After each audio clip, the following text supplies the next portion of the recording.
vlogger, a very popular mom vlogger, has been arrested because, according to the narrative, she abused her children, starved them, tied them up.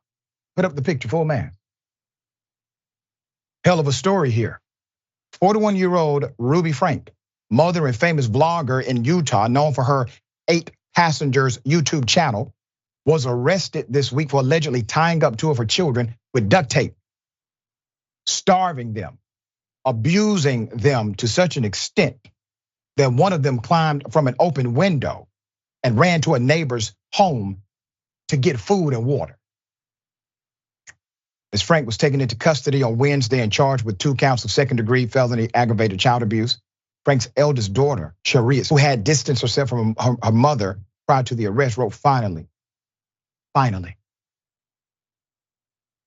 an Instagram story alongside a photo, presumably of her mother being taken away by police. Let's put it up. Jody Hildebrandt, who is Franke's business partner, was also arrested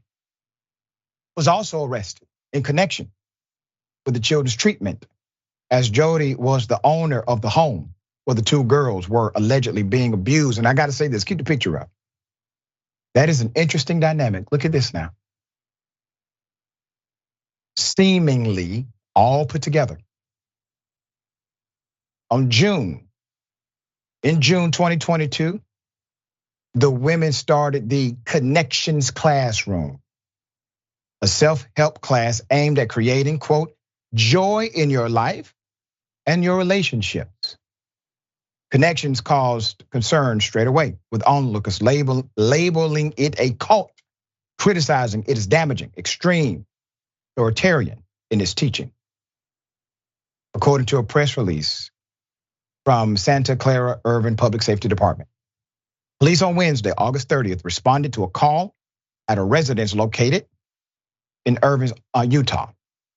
The calling party told the dispatcher that a juvenile had shown up at their door asking for food and water. The caller said the child, quote, appeared to be emaciated, malnourished, with open wounds and duct tape around the extremities. The child who escaped from the home was identified as a 12-year-old girl with deep laceration due to being tied up with a rope and with duct tape. The 12-year-old's condition was so severe that the emergency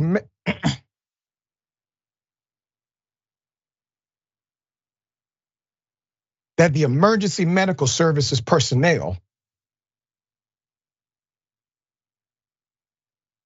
were dispatched to the scene and examined the child before transporting them to St. George Regional Hospital for medical treatment. Investigators then learned that there was a 10-year-old also, a 10-year-old girl, who also believed to be in a similar condition, still at the home from which the 12-year-old escaped. Quote, the juvenile was also transported by EMS to the hospital for treatment. The other child found in the home was said to be the 12-year-old's younger sister. There's a search warrant. A search warrant for the home recovered evidence consistent with the marking found on the juvenile. The Department of Child and Family Services was contacted about the case. DCFS and the Springfield Police Department launched a joint effort, and the 2 juvenile victims, as well as 2 other children, were removed from Franke's custody and placed in the custody of DCFS. The 2 children were not in Hildebrandt's home, have not yet spoken to authorities. Let's put up the picture again. Police said 2 days prior to her arrest, she posted this video to YouTube that was filmed in Hildebrandt's basement, meaning The latter woman was aware of the conditions under which the children were living. Both women are currently being held with no bond. The 8 Passengers channel followed the lives of the main character, the husband Kevin, and their children. Shari, Chad, Abby, Julie, Russell, and Eve. But over the past 3 years, the family had been in a downward spiral. The channel had about 2.5 million subscribers at its peak, but was taken offline earlier this year for unknown reasons. The family has also been surrounded by allegations of wrongdoing for some time, with rumors of child abuse circling in the summer of 2020, which signaled the beginning of the end. With the main character splitting off to the different controversial Connections channel with Hildebrandt last year, and certain family members disappearing from view altogether. Today has been a big day, the daughter said in another post. Me and my family are so glad justice is being served.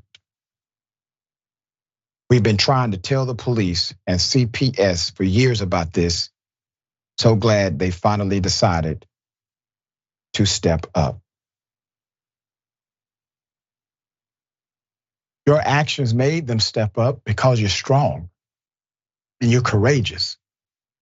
Did you hear what the child said? We've been telling them about this abuse.